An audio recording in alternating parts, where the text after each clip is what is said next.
Everyone, welcome to the classes. आज हम लोग स्टार्ट करने जा रहे हैं चैप्टर पार्टनरशिप। और पार्टनरशिप जो चैप्टर हमारा वो बिल्कुल फंडामेंटल फर्स्ट चैप्टर है। कौन से कोर्स के लिए ये है चैप्टर? तो ये चैप्टर है क्लास 12th के लिए एंड जो लोग सीए फाउंडेशन का प्रिपरेशन कर रहे हैं या फिर जो लोग कॉलेज में हैं और पार्टनरशिप चैप्टर में स्ट्रगल कर रहे हैं। तो हम लोग स्टार्ट करने वाले हैं आज पार्टनरशिप, वो भी बिल्कुल बेसिक से। तो पार्टनरशिप चैप्टर में हम लोग पढ़ेंगे बेसिक स्टार्टिंग से कि पार्टनरशिप क्यों बनाया जाता है, पार्टनरशिप कैसे बनाया जाता है। पार्टनरशिप का जो मेनली हम यहाँ पे पढ़ेंगे वो पढ़ेंगे अकाउंटिंग ऑफ पार्टनरशिप। तो अकाउंटिंग बेसिक के बाद हम लोग एडमिशन के बाद रिटायरमेंट के बाद डेथ और डेथ के बाद फाइनली हम लोग डिसोल्यूशन पढ़ेंगे। तो हम लोग 1 by 1 ईच टॉपिक डिस्कशन करेंगे।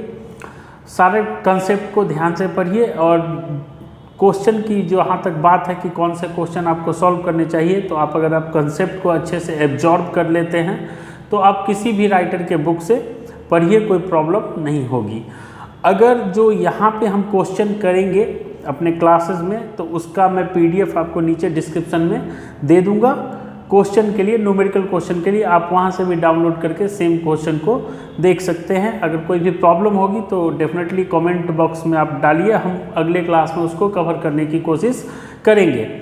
चलिए एक छोटा सा प्रयास करते हैं। जो लोग कोचिंग ट्यूशन अफोर्ड नहीं कर पा रहे हैं या फिर जिन लोगों के पास टाइम नहीं है कोचिंग ट्यूशन जाने का या फिर जो कोचिंग ट्यूशन में इस चीज़ को ठीक से समझ नहीं पा रहे हैं, तो आपको यहाँ पे ज़रूर हेल्प मिलेगी। चलिए स्टार्ट करते हैं फाइनली। और सबसे पहले बात करते हैं हम लोग पार्टनरशिप फॉर्म। हमारा जो चैप्टर है उसका पूरे चैप्टर का नाम ही हमारा पार्टनरशिप फॉर्म है। और पार्टनरशिप फॉर्म में जो भी हमारा बेसिक है वो हम लोग स्टार्ट करेंगे, बेसिक चैप्टर स्टार्ट करेंगे हम लोग फंडामेंटल से। और फंडामेंटल में ये सबसे पहला फंडामेंटल हमारा ये रहेगा कि व्हाट इज़ द पार्टनरशिप। तो पार्टनरशिप के बारे में हम लोग ऐसे समझिए कि जैसे हम जानते हैं कि ईच एंड एवरी पर्सन, दुनिया में जितने भी पर्सन हैं उनकी कैपेसिटी लिमिटेड होती है किसी न किसी मायने में। यानी कह सकते हैं कि व्यक्तिगत हर पर्सन की क्षमता सीमित होती है, चाहे वो पूंजी के मामले में हो, कैपिटल के मामले में हो, नॉलेज के मामले में हो, मैनेजमेंट के मामले में हो। किसी न किसी चीज़ में हर आदमी 100% कंप्लीट कभी भी नहीं हो सकता है। तो जो पर्सन अकेले बिजनेस करते हैं उस जिस बिजनेस के ओनर भी खुद होते हैं, काम करने वाले यानी कह सकते हैं एम्प्लॉय भी वो खुद होते हैं। तो और जैसे ही ऑनर सिंगल खुद है तो उस बिज़नेस से होने वाले प्रॉफिट एंड लॉस दोनों को भी वो खुद ही बियर करेगा।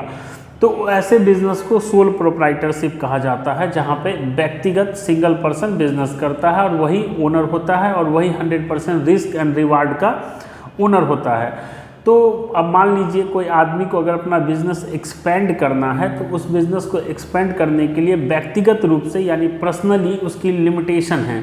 तो जब आप बिज़नेस को एक्सपेंड करना चाहते हैं और जानते हैं कि जितना भी आप बिज़नेस को एक्सपेंड करेंगे उतना ही लॉस की भी प्रोबेबिलिटी बढ़ जाएगी। लॉस की प्रोबेबिलिटी जैसे ही बढ़ेगी तो आपके पास बिज़नेस का आप रिस्क नहीं लेना चाहेंगे, क्योंकि आप समझते हैं कि अगर हम रिस्क लेंगे तो फिर फंस जाएंगे, क्योंकि मान लीजिए ज़रूरी तो नहीं है हर बिज़नेस में प्रॉफिट हो, लॉस भी हो सकता है, तो आप उन बिज़नेस करने से बचेंगे। तो ऐसे में ही पार्टनरशिप का कंसेप्ट दिमाग में आता है।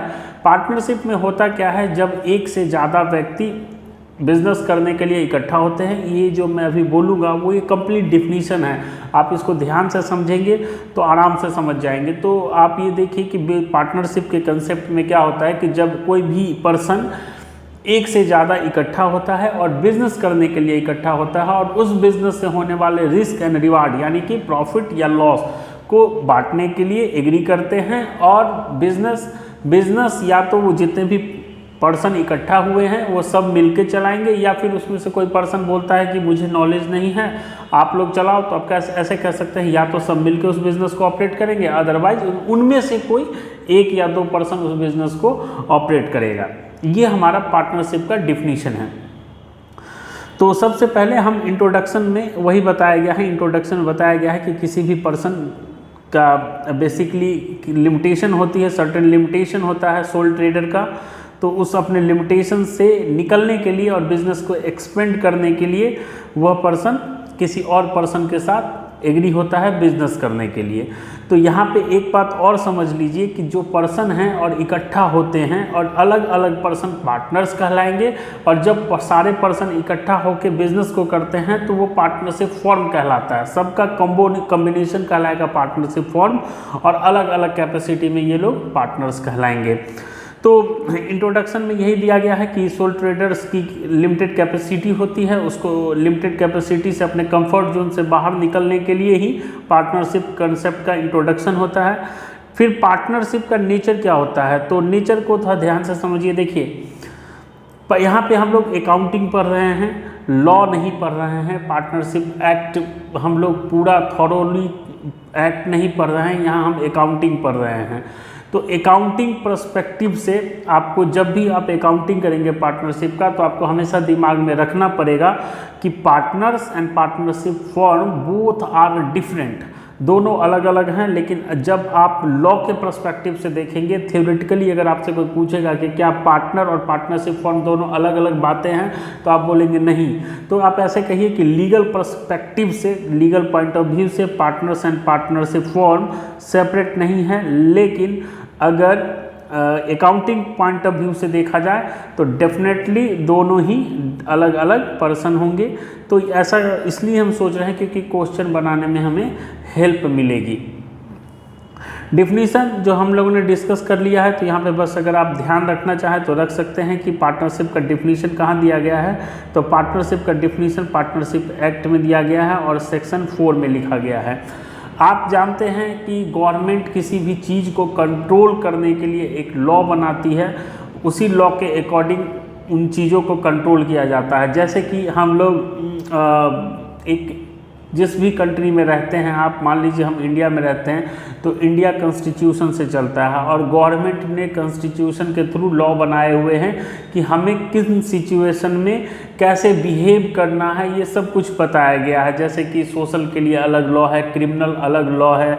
तो ये सब चीज़ें गवर्नमेंट ने क्यों लॉ बनाया है कि एक पर्टिकुलर सिचुएशन में अगर हम अटक जाते हैं, फंस जाते हैं, तो उस सिचुएशन को डील करने के लिए लॉ कैसी हमारी हेल्प करेगा।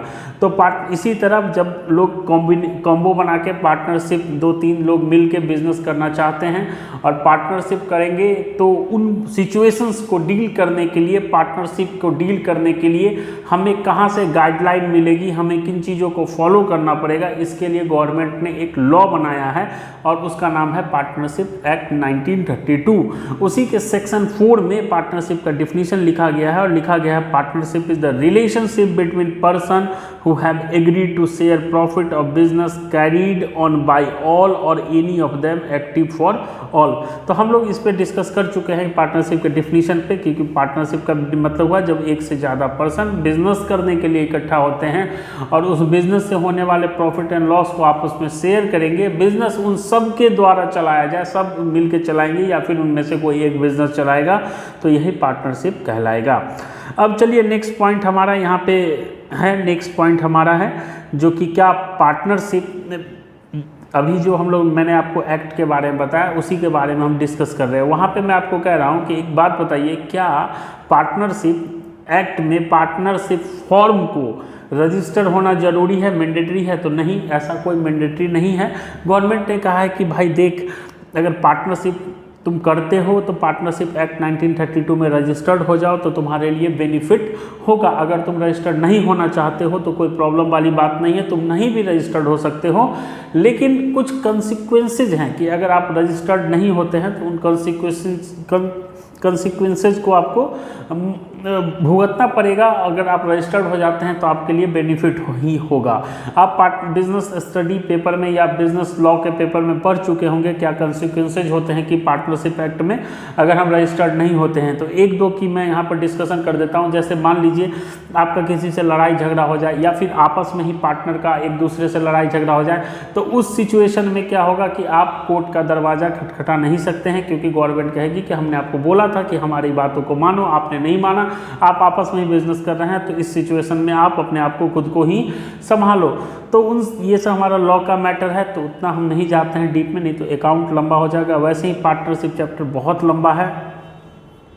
तो पार्टनर यहाँ पे मैंने इसलिए इस पॉइंट को रखा है क्योंकि ऑब्जेक्टिव में ये क्वेश्चन पूछा जाता है, कई बार पूछा गया है, रिसेंटली भी पूछा गया है कि क्या पार्टनरशिप एक्ट 1932 को मानना जरूरी है। तो नहीं, मानना जरूरी नहीं है। आप चाहे वॉलंटरी बेसिस पे है, अगर आप चाहे तो उसमें रजिस्ट्रेशन करवा सकते हैं, अगर आप नहीं चाहे तो उसमें रजिस्ट्रेशन करवाने की कोई ज़रूरत नहीं है। चलिए आप पार्टनरशिप के फीचर्स क्या क्या होते हैं वो देखते हैं। फीचर का मतलब होता है कि एक ऐसा पॉइंट जिसको देख के आप पहचान जाए कि अच्छा ये चीज़ फलानी चीज़ है, मतलब एक पर्टिकुलर कुछ ना कुछ तो होता है ना, सिग्नेचर होता है या फिर कुछ ना कुछ आइडेंटिफिकेशन हमारे माइंड में होता है कि हम पहचान जाते हैं अच्छा ये चीज़, ये आइटम नहीं, ये आइटम है। तो उसी तरह पार्टनरशिप को भी पहचानने के लिए कुछ इंडिकेशन है, कुछ उसके फीचर्स हैं कि अगर वो फीचर्स अवेलेबल रहेंगे उस सिचुएशन को तो आप कहेंगे कि ये पार्टनरशिप है, अदरवाइज आप बोलेंगे ये पार्टनरशिप नहीं है। तो पहला फीचर क्या है कि 2 और मोर पर्सन। तो हम लोग स्टार्टिंग में ही डिस्कशन किया कि अगर एक ही पर्सन बिजनेस करेगा तो वो तो सोल प्रोप्राइटरशिप कहलाएगा। तो पार्टनरशिप में मिनिमम कितने लोग होने चाहिए, तो 2 पर्सन की ज़रूरत है। मैक्सिमम की भी लिमिट है क्या कोई, तो बिल्कुल लिमिट है। और याद रखिएगा इंपॉर्टेंट क्वेश्चन है, पूछा जाता है ऑब्जेक्टिव में, तो मैक्सिमम लिमिट 50 है। और ये कौन कहता है कि मैक्सिमम तुम इतने ही पार्टनर हो सकते हो, तो ये कहता है हमारा कंपनी एक्ट 2013। देखिए यहाँ पे एक बात और मैं मेंशन करना चाहूँगा, मेंशन ये करना चाहूँगा कि अगर जो आदमी और डिटेल में पढ़ना चाहेंगे उनके लिए कि जब इनिशियली कंपनी एक्ट 2013 आया था तो बताया गया था कि 100% पार्टनर हो सकते हैं, लेकिन फिर उसमें अमेंडमेंट आता है एवरी ईयर। किसी लॉ में हमेशा कुछ न कुछ चेंजेज आते रहते हैं, गवर्नमेंट उसमें चेंजेस लाती है। तो गवर्नमेंट ने 2014 में जो अमेंडमेंट लाया था उसमें कहा कि भाई साहब पार्टनरशिप में आप 50% ही रह सकते हैं। तो फिलहाल आप बस याद रखिए कि मिनिमम तो 2 होगा ही, उसमें तो कोई प्रॉब्लम है ही नहीं, क्योंकि 1 पर्सन तो हो ही नहीं सकता है पार्टनर। तो मिनिमम 2% पार्टनर होंगे और मैक्सिमम कितने, तो 50। और वहाँ कहा गया है तो कंपनी एक्ट 2013 में कहा गया, जिस तरह पार्टनरशिप के लिए पार्टनरशिप एक्ट 1932 है, उसी तरह कंपनी के लिए कंपनी एक्ट 2013 है। कंपनी क्या होता है थोड़ा सा मैं बता देता हूँ। Company is the artificial person. जिस तरह हम लोग नेचुरल पर्सन है, इसी तरह बिजनेस करने के लिए एक लॉ के थ्रू पर्सन क्रिएट किया जाता है, उसको कंपनी कहते हैं। बेसिक पे अभी इतना ही रहते हैं, ज़्यादा डील उसमें जाने की जरूरत नहीं हमको डिटेल में। Second feature is the agreement. Agreement का मतलब क्या है, देखिए यहाँ पे 2 बातें, एक अगला पॉइंट हम लोग कुछ देर में डिस्कस करने वाले हैं तो उसके बारे में भी थोड़ा डिस्कस कर लेंगे और इस पॉइंट के बारे में भी डिस्कस कर लेंगे। मान लीजिए जैसे ही 1 से 2 पर्सन होते हैं, हम अपने घर में ही अगर मान लीजिए 2, 3, 4 लोग हैं, तो क्या सब एक बात पे एग्री करते हैं? नहीं, कभी भी एग्री नहीं करते हैं। लेकिन कभी होता है ना कि कोई हम लोग अगर प्लान करते हैं कि, और प्लान में ये हम लोग डिस्कस क्या करते हैं कि सब आदमी को ये काम करना है, तभी ये प्लान एग्जीक्यूट करेगा। जस्ट लाइक डिटो पार्टनरशिप में भी जब 1 से ज़्यादा पर्सन आएंगे तो वहाँ पे जब मान लीजिए जैसे ही 1 से 2 आदमी होते हैं ना, तो आप कभी भी किसी भी पॉइंट पे 2 पर्सन जनरली एक उनका नहीं होता है, कभी उनका मन नहीं मिलता है एक बात पे। तो इसलिए जब तो यहाँ बिजनेस वाली बात है, तो बिजनेस वाली बात है तो उस सिचुएशन से, फ्यूचर के सिचुएशन से बचने के लिए हम लोग पहले कुछ शर्तों को तय कर लेते हैं कि भाई हम ये करेंगे, तुम ये करेगा, तुम इतना पैसा लेकर आएगा, तुम इतना इंटरेस्ट मिलेगा, हमें इतना इंटरेस्ट मिलेगा, मैं सैलरी लूँगा, मैं बोनस लूँगा, मैं कमीशन लूँगा, मैं इतना काम करूँगा, ये सब कुछ हम लोग फाइनलाइज कर देते हैं। यही हमारा एग्रीमेंट कहलाता है। तो एग्रीमेंट यहाँ पे मैं 2 बातें करूँगा। एग्रीमेंट में जो बातें हम लोग लिखते हैं ना, जो बातें अगर लिखते हैं, अगर लिख लेते हैं तो वह हमारा एग्रीमेंट डीड कहलाता है, पार्टनरशिप डीड। मतलब जितनी बातों पे हम दोनों आदमी सहमत हो गए हैं, मान लीजिए अगर हम दोनों बिजनेस कर रहे हैं और हम दोनों अगर जिन बातों पे सहमत हो गए हैं, अगर उन बातों को हम पेपर पे लिख लें, पेपर फॉर्म में लिख लें, स्टाम्प पेपर पे लिख लें, तो it is called partnership deed. वो पार्टनरशिप डीड बन जाता है। लेकिन अगर हम नहीं लिखते हैं तो भी एग्रीमेंट हो सकता है क्या? बिल्कुल हो सकता है एग्रीमेंट। नेक्स्ट इंपॉर्टेंट क्वेश्चन है ये कि अगर आप पार्टनरशिप फॉर्म स्टार्ट कर रहे हैं और आपने ये डिसाइड किया कि हम दोनों लोग रिटेन एग्रीमेंट नहीं करेंगे, ओरल ही रखते हैं बात, तो कर सकते हैं। ऐसा कोई कहीं पे लिखा नहीं गया है कि रिटेन मैंडेटरी है कि रिटेन एग्रीमेंट मैंडेटरी है कि रिटेन होगा।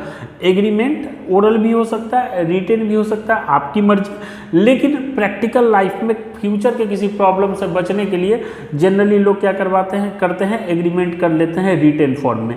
तो पार्टनरशिप का नेक्स्ट फीचर क्या है? एग्रीमेंट। और यहाँ पे इंपॉर्टेंट क्वेश्चन मैंने आपको क्या बताया, क्या पार्टनरशिप एग्रीमेंट रिटेन होना चाहिए या ओरल होना चाहिए? बोथ आर पॉसिबल, आप जैसी मर्जी आप कर सकते हैं। थर्ड पोजीशन है existence of business and profit motive. मैंने स्टार्टिंग में बताया था कि पार्टनरशिप की डिफिनीशन में ये लिखा गया है कि पार्टनरशिप का मतलब क्या होता है, जब एक या दो से ज़्यादा लोग इकट्ठा होते हैं और उनका मोटिव क्या होता है, बिजनेस, और बिजनेस से होने वाले प्रॉफिट एंड लॉस को डिस्ट्रीब्यूट करें, तो वो पार्टनरशिप कहलाएगा। अगर मान लीजिए हम दोनों आदमी मिल गए और हम दोनों ने डिस्कशन किया कि भाई चलो दोनों लोग मिलके एक प्रॉपर्टी परचेज करके रख लेते हैं, तो ये पार्टनरशिप नहीं कहलाएगा। पार्टनरशिप में हमेशा मोटिव प्रॉफिट कमाना होना चाहिए और बिजनेस के थ्रू होना चाहिए। नेक्स्ट पोजीशन है sharing of profit.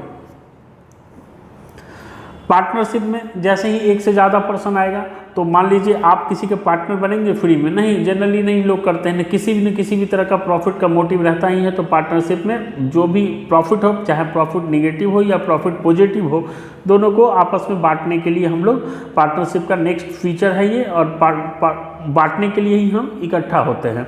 Relationship of principal and agent. Partnership में जो पार्टनर होते हैं और जो पार्टनरशिप फॉर्म होता है, सभी लोगों का इकट्ठा रूप क्या कहलाता है, पार्टनरशिप फॉर्म। और जैसे कि एग्जांपल देख लीजिए, मान लीजिए सपोज कीजिए A and B and C, A B C तीन पार्टनर हैं, तो इंडिविजुअल कैपेसिटी में they are called partners. But अब मान लीजिए आपको अगर ए बी सी आते हुए कहीं से दिख रहे हैं, तो आप कह सकते हैं पार्टनरशिप फॉर्म आ रहा है। ये नहीं कह, इंडिविजुअल कहेंगे ए आ रहा है तो कह सकते हैं ए आ रहा है, पार्टनर ए आ रहा है, पार्टनर बी आ रहा है, पार्टनर सी आ रहा है। लेकिन तीनों को अगर एक साथ बोलना हो कि तीनों आ रहे हैं, तो बोलेंगे पार्टनरशिप फॉर्म आ रहा है, A B C partnership form आ रहा है। तो ये जो कॉम्बो है, ये it is called the partnership form, और सेपरेट कैपेसिटी में they are called the partners. तो जब मान लीजिए ये पार्टनरशिप फॉर्म है ए बी सी, अब मान लीजिए सी अलग बिजनेस का एरिया है, बी का अलग बिजनेस का एरिया है, ए का अलग बिजनेस का एरिया है, तो ए अगर कहीं जाता है तो पूरा ए बी सी फॉर्म को रिप्रेजेंट करता है, बी कहीं जाता है तो ए बी सी फॉर्म को रिप्रेजेंट करता है, और सी कहीं जाता है तो वो भी फॉर्म को रिप्रेजेंट करता है। तो इसका कहने का मतलब ये हुआ कि भाई साहब ए बी और सी तीनों ओनर भी हैं, यानी प्रिंसिपल भी, और तीनों जब बिजनेस करने के लिए गए तो तीनों मतलब सिंगल कैपेसिटी में सी क्या है, सी कहीं गया है तो वो एज ए बिजनेस काम करने के लिए आया है, और वो रिप्रेजेंट किसको कर रहा है, ए बी सी फॉर्म को, तीनों को रिप्रेजेंट कर रहा है। तो उन सिचुएशन में वो प्रिंसिपल भी कहलाएगा और एजेंट भी कहलाएगा। नेक्स्ट फीचर क्या है, बिजनेस कैरिड बाय ऑल और any of them acting for all. जैसे मैंने आपको बताया लास्ट एग्जाम्पल में, ये प्रिंसिपल एजेंट सेम तरीके से आप समझ सकते हैं कि बिजनेस या उनमें से कोई एक करे या सब मिलकर भी कर सकते हैं। ये पार्टनरशिप का फीचर है। No separate existence. No separate existence का मतलब स्टार्टिंग में ही हम लोगों ने डिस्कशन किया। नो सेपरेट एग्जिस्टेंस का मतलब होगा कि पार्टनरशिप जो फॉर्म है यहाँ पे, उस फॉर्म में, पार्टनरशिप फॉर्म में जितने भी पर्सन हैं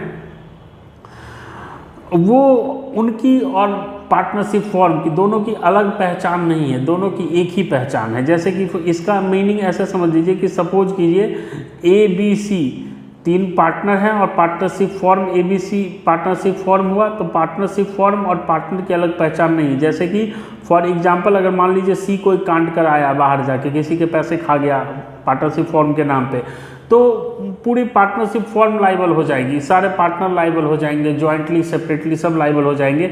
तो फॉर्म और पार्टनर की कोई अलग पहचान नहीं होती है। अगर आपने कुछ पैसे खा लिए हैं मार्केट के, तो फिर ऐसा नहीं है कि जैसे कि अगर आपने कंपनी एक्ट के बारे में पढ़ा था, अभी मैंने बताया कि कंपनी क्या होती है, कंपनी होती है separate legal entity. Separate legal entity का मतलब क्या होता है कि जितने भी उसके बिजनेस को ऑपरेट करने वाले पर्सन हैं वो, और जो कंपनी है जिनको हमने लॉ के थ्रू क्रिएट किया, दोनों बोथ आर डिफरेंट है। कंपनी अपने नाम पे लोन ले सकती है, किसी को लोन दे सकती है, कंपनी अपने नाम पे प्रॉपर्टी रख सकती है, प्रॉपर्टी सेल भी कर सकती है, किसी को जॉब पे रख सकती है, किसी को हटा भी सकती है, मतलब कंपनी सारे कॉन्ट्रैक्ट खुद कर सकती है, ऐसा गवर्नमेंट कहती है। लेकिन पार्टनरशिप के सिचुएशन में ऐसा नहीं है कि पार्टनरशिप और पार्टनर की अलग अलग पहचान है। अगर एज ए पार्टनर आपने मार्केट से कुछ पैसा उठा लिया है तो आपकी पर्सनल प्रॉपर्टी भी लाइबल हो जाएगी। चलिए, हमने फीचर पढ़ा, अब नेक्स्ट स्टेप हम लोग देखते हैं right of A partner. Right of A partner में पार्टनर के क्या क्या अधिकार है, अगर लायबिलिटी प्रोवाइड की गई है तो राइट भी मिलते हैं।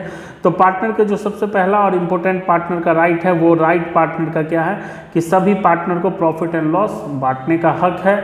सभी पार्टनर को बिजनेस करने का हक है। किसी भी पार्टनर को बिजनेस पार्टनरशिप फॉर्म के से रिलेटेड बिजनेस में इंटरेस्ट लेने का, उस मैटर को देखने का, समझने का, सुनने का पूरा राइट है। कोई बुक्स ऑफ अकाउंट को देख सकता है, चेक कर सकता है कि बुक्स ऑफ अकाउंट यानी जो भी आप अपने बिजनेस से रिलेटेड ट्रांजैक्शंस को नोट करते हैं, it is called the business के अकाउंट्स हुए, जहाँ पे आपने ट्रांजैक्शंस को समराइज किया है लेजर के फॉर्म में, फिर उसका रिजल्ट निकाला है, ट्रेडिंग एंड P&L अकाउंट और बैलेंस शीट बनाया, तो उन सबको इंस्पेक्ट, बुक्स ऑफ अकाउंट को इंस्पेक्ट करने का, उसका कॉपी लेने का राइट है। अगर कोई न्यू पार्टनरशिप फॉर्म में आना चाह रहा है तो कोई पार्टनर अगर डिसएग्री है तो वो कर सकता है, उसको राइट है कि हम अगले पार्टनर को बोलेंगे कि भाई तू ना आएगा। फिर every partner joint owner of the partnership property, जो भी पार्टनरशिप प्रॉपर्टी खरीदी जाएगी वो सब पार्टनर क्या होंगे, जॉइंट पार्टनर होंगे। फिर लास्ट में है जो कि if partner give the two, मतलब या अगर कोई पार्टनर लोन देता है पार्टनरशिप फॉर्म को, उस सिचुएशन में उसको उसमें इंटरेस्ट भी मिलेगा। इस पॉइंट को अभी 1 मिनट के लिए होल्ड रखता हूँ मैं, तुरंत डिस्कशन करते हैं 1 मिनट बाद इस लोन पे जो इंटरेस्ट का पॉइंट है उस पर। चलिए आगे बढ़ते हैं और आगे हम लोग नेक्स्ट पॉइंट हमारा है राइट से रिलेटेड ही 2 पॉइंट और हैं, उनको देख लीजिए। राइट से रिलेटेड जो 2 पॉइंट है वो कह रहा है कि एवरी पार्टनर को रिटायर होने का राइट है, कोई भी पार्टनर अगर चाहे तो रिटायर हो सकता है। कोई भी पार्टनर जो एक्सपेंसेस फॉर्म के बिहाफ पे करता है तो उसको भी वो रिकवर करने का राइट रखता है। आपको अभी मैंने बताया कि पार्टनरशिप जब भी आप करते हैं तो पार्टनरशिप में बिगेस्ट प्रॉब्लम क्या है, जो कि वहाँ पे लायबिलिटी अनलिमिटेड है, because every partner personally liable हो जाते हैं। तो इन सब सिचुएशन को डील करने के लिए और उससे बचने के लिए एक कंसेप्ट गवर्नमेंट लेके आई 2008 में, और उसको उसी नाम से जाना भी जाता है, और उसका नाम है LLP 2008। LLP मतलब limited liability partnership. Limited liability partnership लाने का गवर्नमेंट का मेन मोटो यही था कि पार्टनरशिप में बिगेस्ट प्रॉब्लम पर्सनल प्रॉपर्टी होती थी, कि अगर आप मान लीजिए लोन ले लिया आपने ज़्यादा, आप नहीं सर्वाइव कर पाए मार्केट में, तो उस लोन के पैसे को आपको अपनी पर्सनल प्रॉपर्टी भी बेच के सुलटाना पड़ेगा, या फिर जो आपके क्रेडिटर होंगे वो आपकी प्रॉपर्टी पे भी मतलब क्लेम कर देंगे। तो इन सब प्रॉब्लम से बचने के लिए, क्योंकि गवर्नमेंट को तो सॉल्यूशन देना पड़ेगा ना बिजनेसमैन को, कि भाई आप बिजनेस करो तो उनको सॉल्यूशन देना पड़ेगा।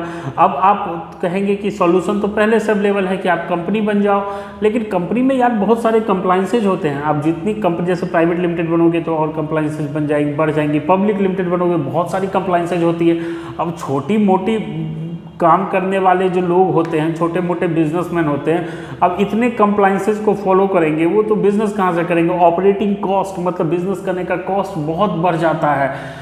हर चीज़ का एक लेवल होता है, हर चीज़ का एक क्राइटेरिया होता है। लेबर लॉ फॉलो करना है, ये लॉ फॉलो करना है, वो लॉ फॉलो करना है, तो बिज़नेस करना छोटे लोगों के लिए पॉसिबल नहीं होता है।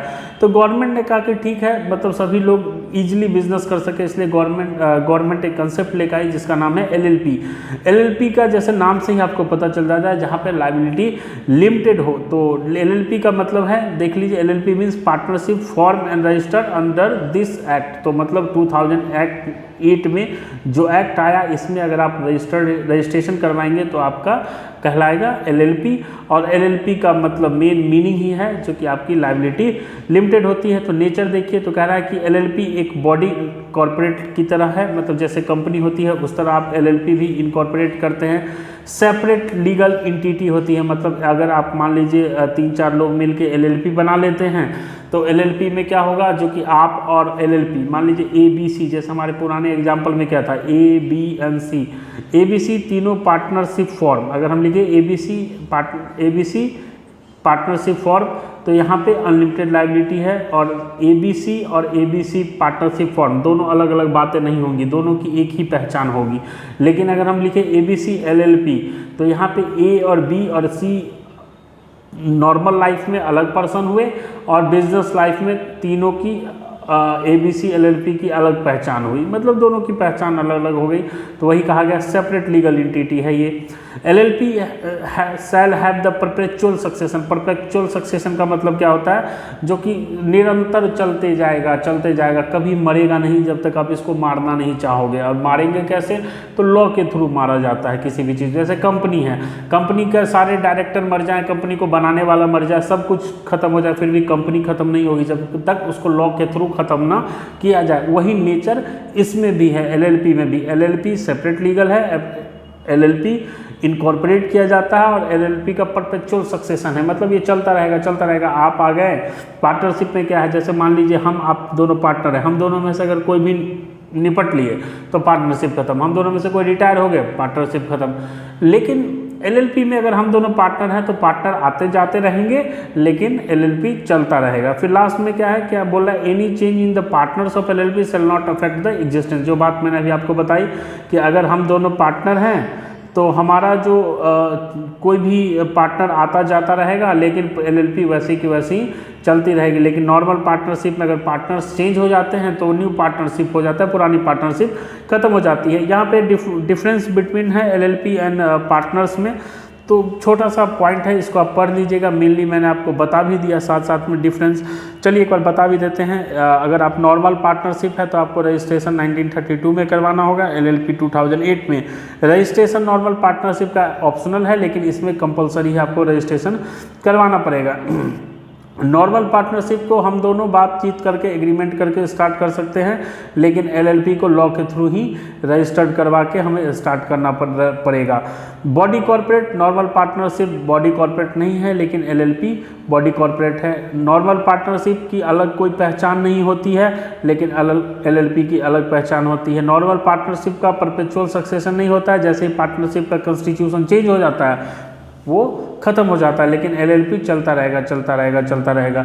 और एक और डिफरेंस, अगर नॉर्मल पार्टनरशिप में आपको मैक्सिमम पे कोई कैप है कि 50% से ज़्यादा पार्टनर नहीं हो सकते हैं, लेकिन एलएलपी में आपको कोई ऐसा कैप नहीं दिया गया है मैक्सिमम लिमिट की, आप अनलिमिटेड पार्टनर्स भी बन सकते हैं पार्टनर।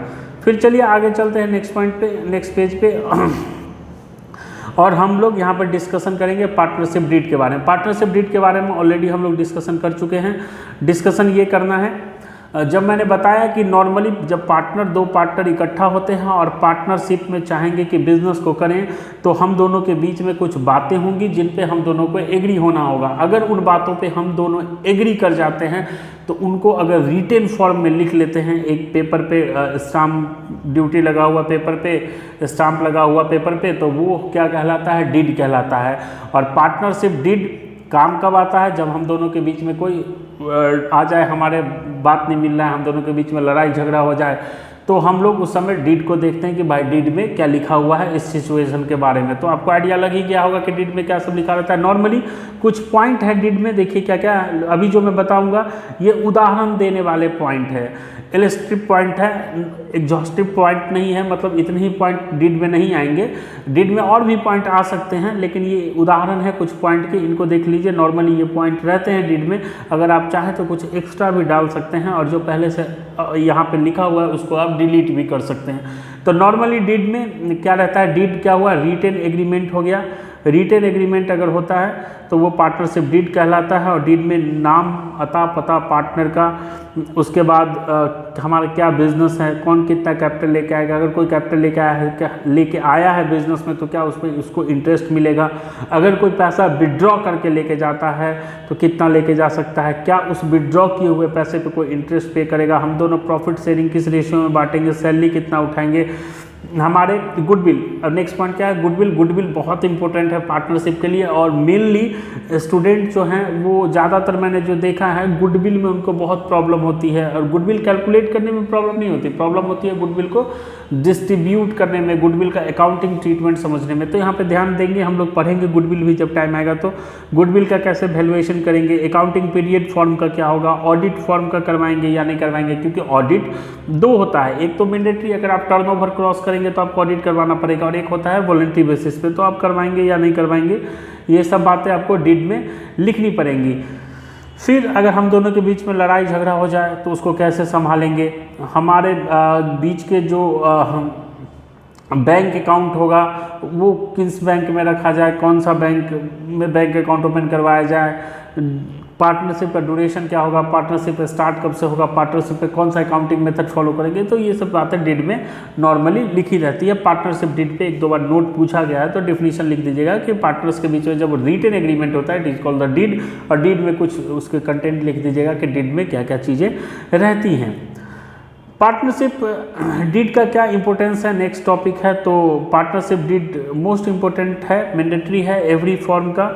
चाहे आप अच्छे से रेगुलेट करना चाहते हैं बिजनेस को, अपने राइट एंड लायबिलिटी को पहले डिस्क्राइब करना चाहते हैं, तो आप पार्टनरशिप डीड जरूर बनाइए, रिटेन बनाइए, और उससे आपका रेगुलेट करने में आसानी होती है, मतलब समझने में, और फिर जब ज़रूरत पड़े तो उसमें से सबूत के तौर पर पेश करने में आसानी होगी। राइट, ड्यूटी, लायबिलिटी, कोई अंडरस्टैंडिंग हुआ तो उसको अवॉइड करने के लिए, या फिर कोई भी सेटलमेंट करना हो पार्टनरशिप के बीच में, तो फिर हमारा डीड इम्पोर्टेंट हो जाता है। अब चलिए हम आगे बढ़ते हैं और एक मोस्ट इम्पोर्टेंट पॉइंट को हम लोग डील करेंगे, और वो पॉइंट है कि हो सकता है कि ज़रूरी नहीं है कि जैसा हमने डिस्कस किया कि ईच एंड एवरी फॉर्म जो है सो कि पार्टनरशिप डीड क्रिएट करे। जब each and every form partnership नहीं क्रिएट करेगी, डीड क्रिएट नहीं करेगी, तो मान लीजिए हम दोनों के बीच में लड़ाई झगड़ा हो जाए किसी बात पे, या कुछ चीज़ों की ज़रूरत हो जाए, तो हम लोग क्या करेंगे?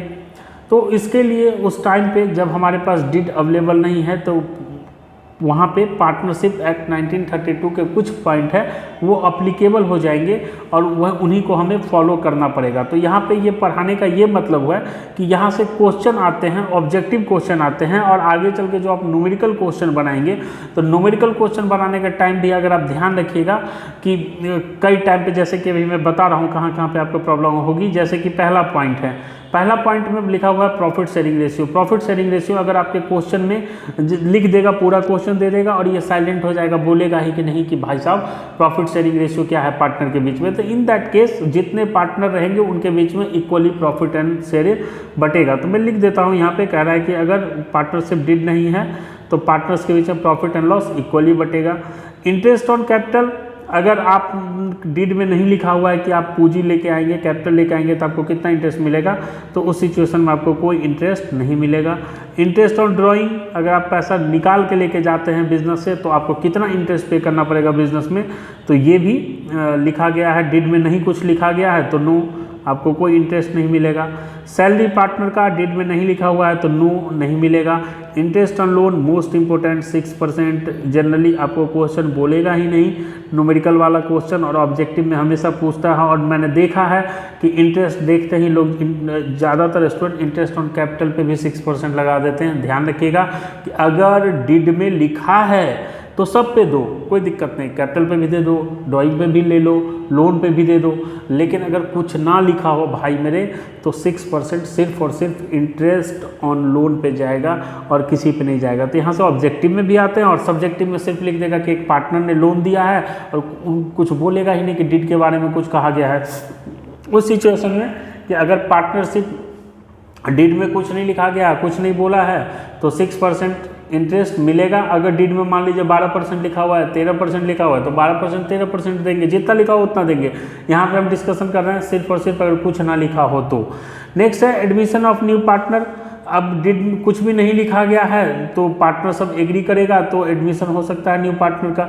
Each partner can participate in the conduct of business, sub partner कर सकते हैं। Each partner can inspect books of account form, और कॉपी ले सकता है। तो ये सब चीज़ें अगर डीड में नहीं लिखी हुई हो तो भी आप मानेंगे और आपको मानना पड़ेगा। इंपॉर्टेंट बस यही दो बातें याद रखिएगा। पहली, profit sharing 50-50 in the sense, मतलब जितने पार्टनर हैं, अगर 3 हैं तो 33.33, 4 हैं तो 25, 5 है तो 20% इक्वली बटेगा। अगर कुछ ना लिखा हो तो सिर्फ और सिर्फ इंटरेस्ट ऑन लोन पे 6% हम उसे प्रोवाइड करेंगे। तो इंपॉर्टेंट बस याद रखिएगा। स्टार्टिंग से मैं बताता हूँ, पार्टनरशिप का डिफिनीशन बहुत इंपॉर्टेंट है, आपको याद रखना चाहिए। सेक्शन 4 में लिखा हुआ है, 1932 में लिखा हुआ है। पार्टनरशिप के फीचर्स में सबसे याद रखिएगा कि पार्टनरशिप के फीचर में कि कितने पर्सन, तो मैक्सिमम 50। फिर पार्टनर्स और पार्टनरशिप फॉर्म की क्या अलग अलग पहचान होती है, तो नहीं, लीगल पॉइंट ऑफ व्यू से तो बिल्कुल नहीं, लेकिन हम सिर्फ और सिर्फ क्वेश्चन सॉल्व करने के लिए अकाउंटिंग पर्सपेक्टिव से सिर्फ सोचते हैं कि दोनों का अलग अलग बात है, इसलिए हम अकाउंटिंग करने में हमको हेल्प होती है। देन हम लोगों ने पढ़ा था एग्रीमेंट के बारे में, तो एग्रीमेंट ओरल भी हो सकता है, रिटेन भी हो सकता है। जनरली लोग किसी झमेला से, प्रॉब्लम से बचने के लिए रिटेन एग्रीमेंट करते हैं। फिर अगर पार्टनरशिप में अगर आपका 1932 में क्या रजिस्ट्रेशन करवाना मैंडेटरी है? नहीं, कोई मैंडेटरी नहीं, आप चाहे अपनी मर्जी से करवाएं ना करवाएं, कोई प्रॉब्लम नहीं है। और फिर लास्ट में हमने देखा अब्सेंस ऑफ डीड में बस याद रखिए कि इंटरेस्ट ऑन लोन 6%, और कुछ भी याद रखने की जरूरत नहीं है। तो ये हमारा बेसिक था। इसके बाद हम फिर आगे profit and loss appropriation account, ratio पढ़ेंगे, और मैनेजर कमीशन, रिवैल्यूएशन अकाउंट, ये सब हम एडमिशन के टाइम में स्टार्ट करेंगे। लेकिन फिलहाल हम profit and loss appropriation account, interest on capital, interest on drawing, next class में हम लोग यही 3 टॉपिक डिस्कस करेंगे। P&L एप्रोप्रिएशन से स्टार्ट करेंगे, और P&L एप्रोप्रिएशन इंड करने से पहले ही हम लोग जाके बीच में इंटरेस्ट ऑन कैपिटल और इंटरेस्ट ऑन ड्राइंग को कवर कर लेंगे, और फिर P&L एप्रोप्रिएशन पे अकाउंट पे आएंगे। यहाँ तक आपको कोई दिक्कत होगा, आई होप होनी नहीं चाहिए, बेसिक है बिल्कुल। अगर होती है तो कमेंट में डालिएगा, कोशिश करूँगा आपकी समस्या का समाधान जरूर करूँ। पसंद आए तो लाइक, कमेंट, शेयर, सब्सक्राइब जरूर कीजिएगा। और अगर आपको कोई डाउट हो तो आप कंसल्ट कर सकते हैं इस नंबर पे, लेकिन only for WhatsApp purpose, please call मत करें। धन्यवाद आपका अपना कीमती समय देने के लिए, बहुत बहुत धन्यवाद। Thank you.